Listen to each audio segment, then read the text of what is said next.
क्या 4 दिन में सीटेट क्वालीफाई किया जा सकता है? तो बिल्कुल किया जा सकता है, बस सही स्ट्रेटेजी हमें अपनानी पड़ेगी। अगर सिर्फ 4 दिन बचे हैं और आपको लगता है कुछ नहीं हो सकता तो ज़रूर हो सकता है, वीडियो को स्किप मत करना, मैं आपको बताती हूँ। तो सीटेट में सिलेबस बहुत बड़ा है, लेकिन सवाल हर बार कुछ ही टॉपिक से ही आते हैं।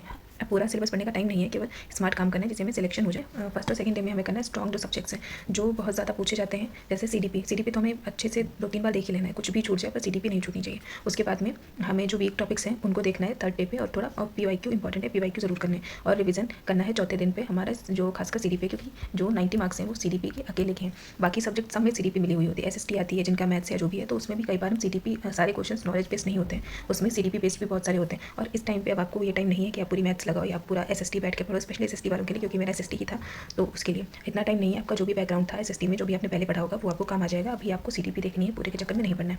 सबसे ज़्यादा वेटेज इसी का होता है, इसलिए इसी को पढ़ना है। पहले 2 दिन वहाँ से पढ़िए जहाँ पे इससे मार्क्स फिक्स हैं, जैसे सीडीपी के कॉन्सेप्ट हो गए। फिर जो है इसके टॉपिक जो मेन कौन से हो गए, पहले तो हो गए वाइगोत्स्की, पियाजे, कोहलबर्ग, ब्लूम, इनकी सबकी जो थ्योरीज हैं वो पढ़नी है। चाइल्ड डेवलपमेंट पढ़ना है और टीचिंग लर्निंग मेथड्स पढ़ने, इंक्लूसिव एजुकेशन, समावेशी शिक्षा जरूर से पढ़ना है। सीडीपी में थ्योरी कम और कॉन्सेप्ट ज़्यादा आते हैं, यानी हमें अंडरस्टैंडिंग जो है मेन चीज़, हमें अंडरस्टैंडिंग बनानी है। हमें रट्टा नहीं रट्टा तो मारना ही नहीं है सीडीपी में, हमें सिर्फ अंडरस्टैंडिंग ही बनानी है। उसी से क्वेश्चन आधे एलिमिनेट करके हम सही क्वेश्चन को आंसर कर सकते हैं, ठीक है। फिर तीसरे दिन में सिर्फ पीवाईक्यू हमें करना है अच्छे से, और वीक टॉपिक्स को हमें तीसरे दिन देख लेना है, क्योंकि लास्ट डे पे हमें कोई भी वीक टॉपिक नहीं देखना है, सिर्फ हमें रिवीजन करना है। और लास्ट डे कुछ भी नहीं पढ़ना है, रिवीजन करना है। और मॉक टेस्ट फिलहाल अभी टाइम नहीं है, अगर आपको मिले तो बिल्कुल दे दीजिए, बहुत अच्छी बात है, वरना टाइम नहीं है तो मत दीजिए। पहले इजी क्वेश्चंस पेपर में हमें क्या करना है, time management most important thing है, क्योंकि हमारे क्वेश्चन रह जाते हैं। तो सबसे पहले हमें एक नज़र में हमें वो क्वेश्चन जो हमें क्वेश्चन पहले रीड करना है, रीड करने के अगले 3 सेकंड के अंदर अगर हमें उसका आंसर नहीं आ रहा है तो हमें आगे बढ़ जाना है, उसको हम सेकंड टाइम में जब रिपीट करेंगे तब करेंगे पहले, ताकि हमें वैसे क्वेश्चन ना छूटे जो हमें बहुत अच्छे से आते थे, वरना बहुत बुरा लगता है। तो पहले वो क्वेश्चन करने हैं जो हमें बिल्कुल तुरंत आंसर आ रहे हैं। फिर सेकंड टाइम में जब हमें आना है तब हमें जो थोड़ी बहुत थिंकिंग वाले क्वेश्चन है, एलिमिनेशन वाले, वो क्वेश्चन हमें सेकंड नंबर पे करने हैं। फिर थर्ड नंबर पे अगर आपको इतना टाइम मिलता है कि थर्ड नंबर आपका आ रही है बारी, तो आप उसमें जो आपको लगता है एक तो एक आधा तुक्के आप लगा सकते हैं। फिलहाल इसमें नेगेटिव मार्किंग नहीं है, तो आपको अटेम्प्ट ज़्यादा से ज़्यादा करने हैं, या अटेम्प्ट आप सारे कर सकते हैं।